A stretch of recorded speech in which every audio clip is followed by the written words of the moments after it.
Hoy vamos a abordar un tema tabú, Sí. tabú para la ciencia y políticamente incorrecto, porque vamos a hablar del dimorfismo sexual a escala del cerebro humano.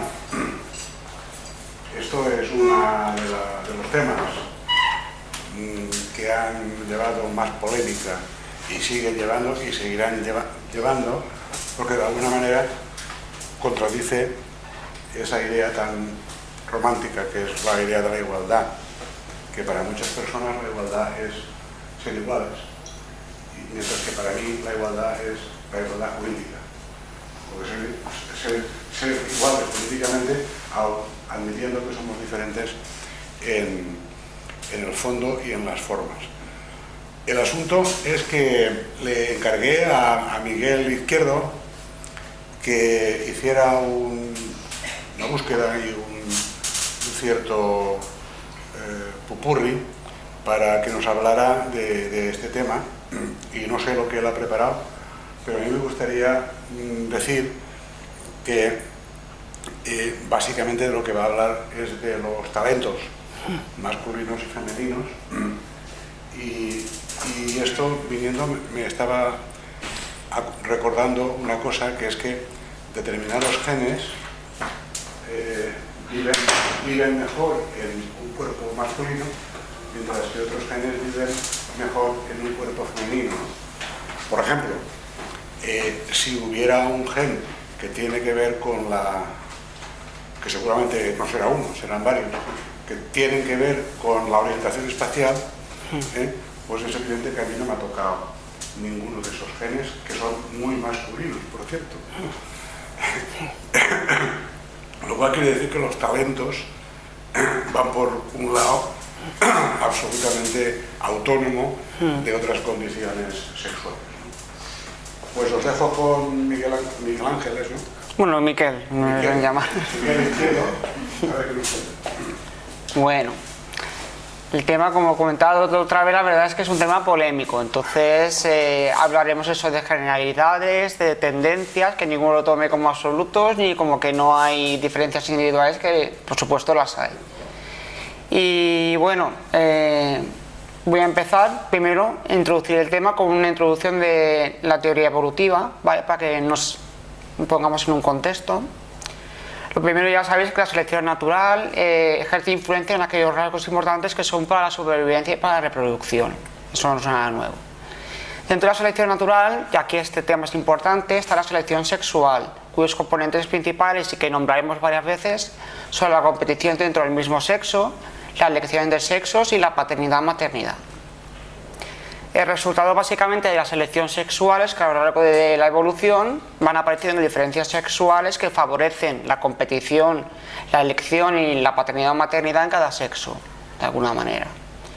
Y luego también nos toparemos, varias veces lo nombraré, con las hormonas sexuales, que participan en todo esto mediante efectos tanto organizadores, que se producen durante la gestación, como activadores, es decir, durante la vida, por decirlo así, por ejemplo, durante la pubertad. Bueno, en cuanto a la competición dentro del mismo sexo, no os digo nada nuevo si os digo que la masculina es superior, básicamente debido a que los machos les cuesta menos, evidentemente, tienen menos coste para ellos reproducirse, no hay un embarazo de por medio, y la inversión parental en la mayoría de las especies, por no decir en prácticamente todas, es mayor en las mujeres que en los hombres, por lo tanto tienen que competir más por los machos por parejas. Hoy en día no es tan física como vemos en las especies, sino más creativa, básicamente debido a la monogamia y al control de la violencia que hay en la sociedad de hoy en día, ¿no? También existe una competición entre mujeres, pero es más sutil, no es tan evidente. Se basa más en lo que es realzar el atractivo físico, e incluso si quieren perjudicar a otra mujer, que eso es muy típico, digamos, manipular socialmente para que se sienta excluida o se sienta rechazada, por decirlo así. Luego, en lo que es la paternidad, hay diferencias sexuales claras, pero eso sí que es verdad, que son mucho menores que en otras especies de mamíferos. Básicamente, esas diferencias sexuales se deben a que la relación coste-beneficio es diferente según cada sexo. Es decir, a los hombres les cuesta menos, como decía, emparejarse con otras parejas, a las mujeres más. Por lo tanto, las mujeres sacan más beneficio de la maternidad en criar a los hijos, ¿no? Y bueno, básicamente eso hace que los hombres en general la paternidad sea más dependiente del contexto, es decir, que en una sociedad esté bien visto que los hombres se impliquen en ser padres, que la relación de pareja funcione bien, mientras que la maternidad parece que se da de una manera más independiente de todos esos factores, por decirlo así. Bueno, en lo que es la elección femenina, de la elección de las mujeres, de los hombres por parte de las mujeres, se ha visto que las mujeres buscan hombres culturalmente exitosos, que tengan un buen nivel educativo, que tengan buenos recursos económicos, y a partir de aquí se pide un mínimo. Y si ese mínimo, que es menos exigente en las sociedades de hoy en día, porque se supone que todos tenemos un mínimo de recursos, no se supone, se centran a partir de ahí las mujeres en otros rasgos que tienen que ver más con formar una pareja, formar una familia, por ejemplo, pues la honestidad, la sinceridad, estos rasgos que tantas veces oímos, ¿no? Luego es muy curioso porque la estrategia muy típica en la evolución y que aún se mantiene en las mujeres de retrasar mantener relaciones sexuales con los hombres puede tener muchas ventajas. Una de ellas es que desanima el que continúen como pareja hombres que de alguna manera consideran indeseables porque solo quieren sexo rápido, por decirlo así. Y también se ha visto que cuando una mujer ha mantenido de pequeña, durante la infancia, una buena relación con su padre, tiende a buscar los rasgos del padre, tanto físicos como psicológicos, cuando busca pareja en la edad adulta. Luego también se ha visto que las mujeres prefieren rasgos físicos masculinos, unos muy típicos, por ejemplo, pues la barbilla pronunciada, ¿no?, por decirlo así, que denotan, indican que el hombre tendría una buena salud, lo cual significaría que transmitiría buenos genes a la descendencia, por decirlo así.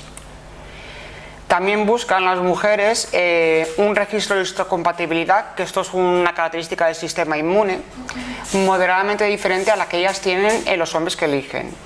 Me diréis, ¿y eso cómo lo pueden saber? Pues se ha visto que probablemente lo intuyen a partir de, o deducen a partir de pistas olfatorias, probablemente por las feromonas. Y luego la elección masculina existe, en cambio, cuando es elegida una mujer por un hombre, existe mucho mayor peso que la elección femenina del físico. Básicamente buscan rasgos en la mujer que indiquen fertilidad y salud. Y muy importante, buscan mujeres que sean fieles, porque eso implicaría de alguna manera que la descendencia que tienen esos hombres es con más certeza suya, que es un factor muy importante para el sexo masculino. Bueno, a partir de aquí trabajaremos con un modelo de la mente humana, lo tenéis aquí en inglés, ¿vale? En la punta de la pirámide veis la motivación por el control, que se refiere a la motivación por el control de los recursos, que es una motivación humana que todos tenemos, la motivación por el control de los recursos biológicos y en general recursos que permiten una mejor adaptación, más supervivencia y reproducción. A partir de ahí se emplean determinadas estrategias conductuales para llevar a cabo esa motivación, por ejemplo la agresión física, en los machos ha sido muy típica para eso. Y bueno, lo que me interesa del modelo, que es lo que vamos a explicar, son que existe una especie de sistemas modulares, módulos en la mente, que podríamos dividir entre módulos, ahí pone sociales, bueno, psicológicos sociales, módulos biológicos y módulos físicos, que estarían a la base de poder conseguir esa adaptación, ¿vale? Ahí es donde en estos módulos encontraremos diferencias entre sexos. Vale. Antes de entrar en eso, explicaré un poquito lo que es la organización cerebral de hombres y mujeres y las diferencias que se encuentran. En gran parte debido al tamaño del cuerpo, que es mayor en los varones, los cerebros de ellos suelen ser más grandes, con más volumen y más neuronas que los de las mujeres, aunque esta diferencia es menor que los ancestros humanos, ha ido disminuyendo. Pero cuando se ajusta el tamaño del cerebro, parece que las mujeres poseen más materia gris y los hombres en cambio poseen más materia blanca. Eso es lo que se suele encontrar. También las mujeres suelen mostrar áreas más gruesas de la corteza de los lóbulos temporal y parietal, que está relacionada con el lenguaje. Luego ya veréis que tiene su importancia, ¿no?, en las diferencias entre sexos en el lenguaje. Aunque es un hallazgo aún de alguna manera polémico, también parece que el cuerpo calloso, que es una estructura que conecta los dos hemisferios cerebrales, suele ser mayor en la mujer. lo cual probablemente involucraría que la mujer tiene un cerebro menos lateralizado, más conectado entre hemisferios. En cambio, en el caso del hombre, las habilidades lingüísticas que se localizan sobre todo en el hemisferio izquierdo y las espaciales que se localizan sobre todo en el hemisferio derecho estarían más localizadas, estarían más lateralizadas, por decirlo así, que en el caso de las mujeres. Luego tenemos otro dato curioso, que son que las mujeres afectadas por un síndrome que se llama hiperplasia adrenal congénita, que son mujeres que durante la gestación reciben más andrógenos, muestran una menor destreza en la comunicación no verbal, en interpretarla, expresarla, muestran más casos de zurdera y una activación de la amígdala derecha mayor, que son rasgos curiosamente, o no curiosamente, más típicos de los hombres, y esas diferencias las muestran mucho más que las mujeres que no tienen el trastorno. Eso ya nos puede hacer sospechar de por dónde van los tiros, ¿no? Y luego los niveles elevados de estrógeno y bajos de progesterona que se producen durante el ciclo de la mujer que corresponde a la ovulación se traducen a que la mujer en esos días es más sensible a la recompensa cerebral. De hecho, se ha descrito que las mujeres durante esos días son más proclives a mantener relaciones sexuales, a tener aventuras, etcétera, etcétera. Tiene su importancia. Bueno, esto es el módulo de los módulos dentro de la pirámide que habíamos visto. Os he dicho que la parte de la base es la que vamos a ver un poquito. Teníamos el módulo de psicológico, el módulo biológico y el módulo físico. Luego se traduce también en subapartados que iremos viendo. En el caso del psicológico, la parte del self o el sí mismo, la parte del individuo y la parte del grupo, que las vamos a machacar bastante. Y luego en la parte biológica tendríamos sobre todo la flora y la fauna, y la física, ya lo veréis, el movimiento, la representación y el uso de herramientas. Pero bueno, eso lo voy a ir desmenuzando poco a poco. En el caso del módulo psicológico, que corresponde al self, los subcomponentes serían básicamente los primeros, la autoconciencia y el autoesquema. Autoconciencia es la conciencia de los propios procesos internos y el autoesquema sería como el autoconcepto, por decirlo así. Aquí se vería que los hombres tienden a inscribirse a sí mismos de acuerdo con los grupos externos a los que pertenecen, mucho más que las mujeres, lo cual probablemente tiene un significado evolutivo, porque los grupos en la evolución de los hombres tenían mucha más importancia para cazar, para competir entre ellos, etcétera, etcétera. Luego también se describe más de acuerdo con la fuerza física que tienen, porque es un elemento importante para ser elegido por las mujeres. Y también muestran actitudes de mayor aceptación del sexo casual, por decirlo así, porque para ellos no tiene bajo coste. Es menos probable que les transmitan enfermedad de transmisión sexual, no se van a quedar embarazados y en principio no los van a violar. Entonces, la tendencia femenina, en cambio, es a describirse las mujeres a sí mismas de acuerdo más con qué relaciones mantienen con otras personas, relaciones de igual a igual, por decirlo así. Y qué emociones sienten, y en el caso del autoconcepto físico, tiene mucho mayor peso lo que sería la terna de la cara, el pecho y el peso, que es lo que suele preocupar más a las mujeres. ¿Por qué? Pues básicamente porque son los elementos en los que más se fijan los hombres a la hora de elegirlas, ¿no? Y también probablemente entran en juego factores culturales. Por ejemplo, en el caso del peso, en todas las sociedades históricamente no ha sido siempre igual, ¿no? Bueno, luego pasamos de lo que es el self al individuo. En el individuo tenemos la comunicación o el lenguaje no verbal, que incluiría la expresión facial. Aquí las mujeres claramente parecen interpretar y expresar mejor todos los elementos del lenguaje no verbal, los gestos o digamos todo lo que incluye, ¿no? Excepto la rabia y el menosprecio. En ese caso los hombres la interpretan y la expresan mejor, lo cual parece que no se encaja, ¿no? A nivel cerebral se ve que las mujeres muestran las áreas del córtex prefrontal mucho más activadas y más grandes para procesar información de este tipo. Podría ser un poco la base neural que lo explicaría. Y también muestran una mayor activación de la mirada izquierda, que de alguna manera incrementa el recuerdo que se tiene de detalles emocionales de nuestras experiencias. Luego tendríamos que la exposición prenatal e incluso postnatal a hormonas sexuales puede variar el funcionamiento de la amígdala. Y de hecho, se ha visto que los mayores niveles de testosterona, tanto en hombres como en mujeres, prenatales, se asocian con procesar mejor la expresión de rabia. Bueno, no, tranquilidad, bienvenidos.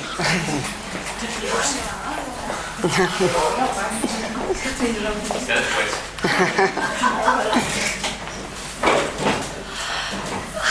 Bueno, sigo.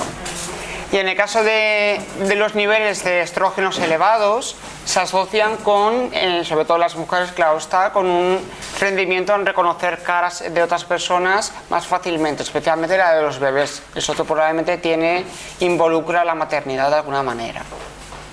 Bueno, en cuanto al lenguaje, que ya he mencionado antes algo, las mujeres suelen ser mucho más hábiles en lo que es la gramática, la pronunciación, la prosodia y la memoria de palabras. Y en cambio los hombres en su discurso muestran más pausas, no hay más que ver. Cuando, por ejemplo, entrevistan a un hombre deportista, a una mujer deportista, se suele ver bastante bien. Y en los hombres también hay más problemas de tartamudeo. Y luego influye también en la importancia que tiene el lenguaje en las relaciones interpersonales, lo cual podría explicar por qué las mujeres tienen en general más habilidades para el lenguaje, porque en las relaciones con los demás el lenguaje es muy importante. Luego, en lo que es la teoría de la mente, que sería la capacidad para identificar las emociones y pensamientos en los demás, se había propuesto que se le daría mejor a las mujeres en cuanto a relaciones interpersonales y en cambio los hombres detectarían mejor las intenciones en situaciones de competición.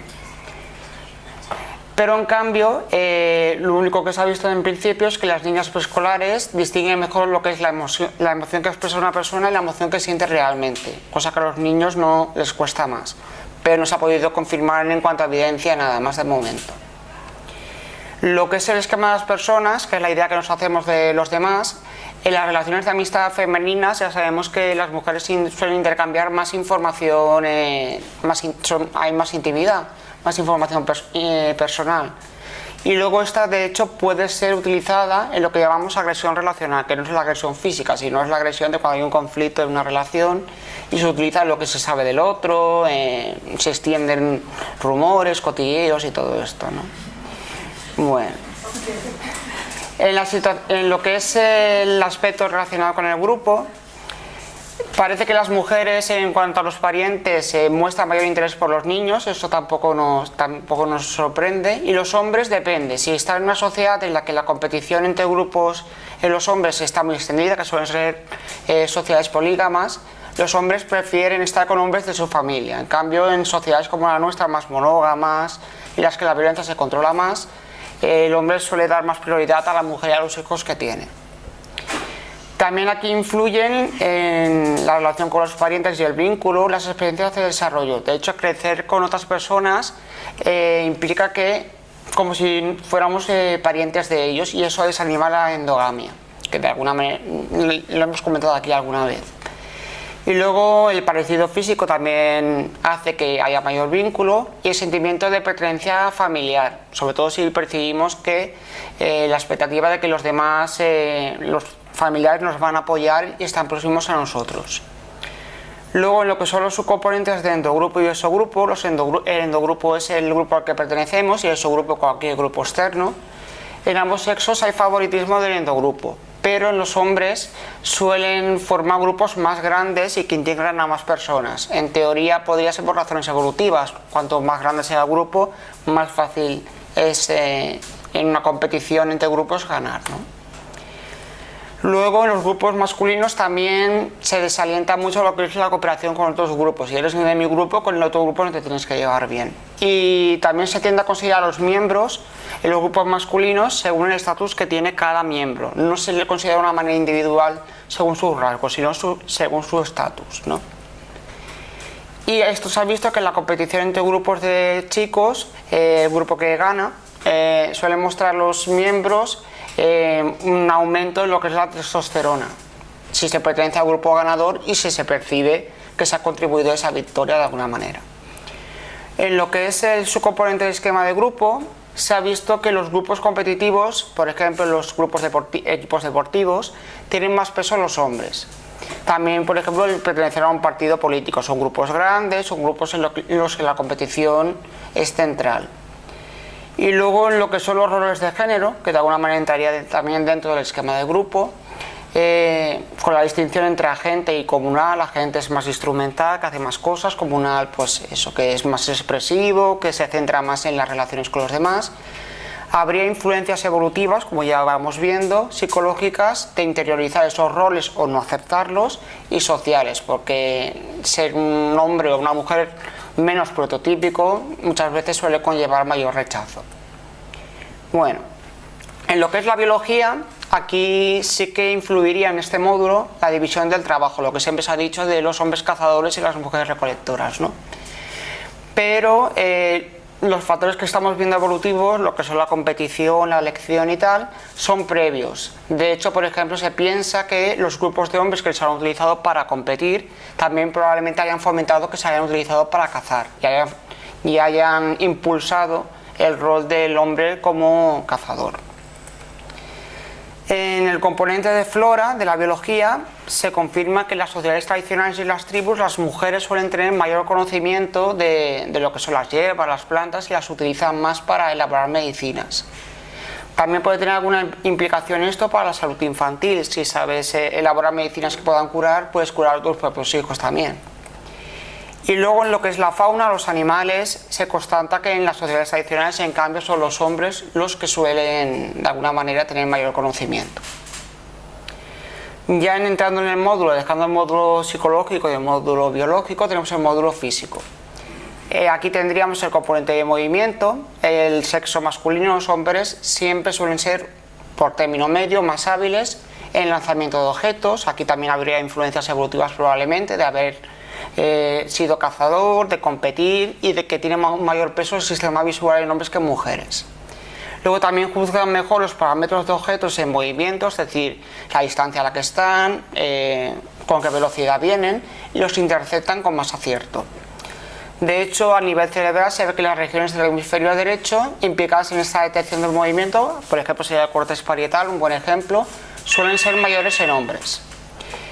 Y luego aquí tenemos una probable influencia de la exposición prenatal a hormonas sexuales. Aquí tendríamos que las mujeres con hiperplasia renal congénita, que han recibido más andrógenos durante la gestación, suelen ser mejores en estas tareas. En cambio, los hombres homosexuales, que según varias teorías han recibido menos andrógenos prenatales, en cambio suelen puntuar de una manera similar a las mujeres. En lo que es el componente de representación, aquí también habría diferencias sexuales. Para entenderlos, para orientarnos especialmente, los hombres suelen recurrir más a realizar su mapa mental y orientarse con él. En cambio, las mujeres suelen recurrir más a instrucciones verbales y a coger puntos de referencia para orientarse. Luego, en otras tareas de representación, los hombres suelen rotar mejor imágenes tridimensionales y a lo largo de su vida suelen recorrer mayores distancias. Básicamente aquí también se han propuesto influencias evolutivas, que siendo cazadores, explorando más los terrenos, buscando pareja, probablemente se han movido más evolutivamente que las mujeres. En lo que son otras tareas, como por ejemplo localizar objetos dentro del espacio, discriminar colores y recortar experiencias personales, sobre todo si involucran emociones, las mujeres suelen rendir mejor. Para una explicación un poco más cerebral, se ha visto que la rotación de imágenes tridimensionales se activa el córtex parietal en los hombres y prefrontal en las mujeres, lo cual probablemente involucra mayor esfuerzo de las mujeres porque se activa una zona que no es adecuada para realizar la tarea. En cambio, en la navegación espacial se ha visto que en los hombres se activa más el hipocampo izquierdo, lo cual implicaría menor esfuerzo porque esa es la zona adecuada para poder procesar ese tipo de información. Luego tenemos la influencia de las hormonas prenatales. Aquí las mujeres con hiperplasia renal congénita suelen rendir de una manera similar a los hombres y en contraposición con las mujeres que no tienen el trastorno. Y las personas homosexuales suelen mostrar un patrón contrario a los heterosexuales. Los hombres suelen rendir peor que los heterosexuales y las mujeres homosexuales peor que las heterosexuales en este tipo de tarea. Luego, la influencia durante la vida de las hormonas sexuales no es tan clara. Se ha propuesto la testosterona, pero en algunas investigaciones se confirma y en otras no. Luego, en cuanto al componente de uso de herramientas, aquí para la construcción y el uso de estas, se ha visto que las habilidades masculinas son mayores que las mujeres. Aquí podría haber influencias desde los juegos infantiles a los que suelen jugar los niños. Probablemente les preparan cerebralmente a esto, ¿no? Suelen ser juegos más físicos, de construcción, Y luego también habría probablemente una influencia de las hormonas y el funcionamiento cerebral que se están estudiando, pero de momento tampoco se conocen del todo bien. Bueno, luego aparte de estos módulos que he comentado mentales, tendríamos otros aspectos de interés más relacionados con el contexto, por lo tanto no son tan básicos, pero que bueno, la verdad es que yo creo que valía la pena incluirlos. En las competencias académicas, las chicas suelen ser más hábiles en el lenguaje y los chicos en física y tecnología. En lo que es CI o inteligencia, que es un tema dentro de lo polémico, más polémico todavía, no se han visto diferencias globales en inteligencia, pero los hombres suelen estar más representados en lo que es el retraso mental y la superdotación en los extremos. La hipótesis que se baraja sería que los chicos en general, sexo masculino, son más vulnerables a las condiciones ambientales. Si estas son mejores o peores, les afectan más que en el desarrollo de una chica. Luego, en el tema de las matemáticas, que también es un clásico de las diferencias sexuales, sí que hay ventaja masculina en algunos aspectos como la geometría. Aquí habría una influencia de las habilidades, incluso de los intereses. Con la misma habilidad los chicos suelen interesarse más por las matemáticas. Y luego probablemente también influencias sociales, porque la diferencia no es tan grande actualmente como hace décadas, lo que nos hace intuir que este tipo de influencias también están ahí. En lo que es la violencia, es exponencialmente mayor en hombres, en todas las culturas, todas las sociedades, especialmente entre ellos, pero también hacia las mujeres por motivos de celos y posesión. Aquí se ha visto que en la mayor parte de especies de mamíferos los machos suelen ejercer una conducta de control sobre las hembras para evitar que se vayan con otros machos, por decirlo así. Y luego también hay factores sociales, no es lo mismo en nuestra sociedad, por ejemplo, que la sociedad mexicana. Por lo tanto, sí que en la violencia también hay factores sociales. Los trastornos de conducta y adicciones son claramente predominantes en el sexo masculino por muchas razones, en parte también puede ser por la mayor tendencia antisocial de los hombres. Luego, lo que son accidentes, hay una mayor tasa en hombres, especialmente entre 15 y 30 años, que es el periodo, curiosamente, de competición reproductiva. Y también se le da otras explicaciones como que hay una mayor impulsividad durante este periodo, sobre todo durante la adolescencia, y que en los hombres hay una mayor adopción de riesgo que las mujeres. En lo que son los casos de ansiedad y depresión, hay el doble de casos en las mujeres que los hombres. Aquí hay muchos factores explicativos. Podríamos hablar del mayor peso de las relaciones interpersonales en las mujeres, que suelen ser desencadenantes o mantenedores de un episodio depresivo o ansioso. La agresión relacional que antes nombrábamos, que se suele volver en contra de las mujeres cuando hay conflictos en las relaciones, que estas se suelen preocupar más por los demás, por los familiares y amigos sobre todo. Y también se ha propuesto que los hombres tienden más a síntomas externalizantes y a las mujeres a internalizantes. En lo que son los trastornos alimentarios, también sabemos que el 90% de los casos de anorexia y bulimia afectan al sexo femenino. Aquí hay mucha mandanga, hay muchos factores involucrados. Por ejemplo, las mujeres afectadas y en general las mujeres perciben que los hombres prefieren mujeres delgadas, lo cual en parte es verdad, pero no de una manera tan extrema como piensan las mujeres. Luego la cuestión de la competitividad entre ellas, sobre todo cuando se agrava con factores de personalidad, con personas obsesivas, perfeccionistas, competitivas.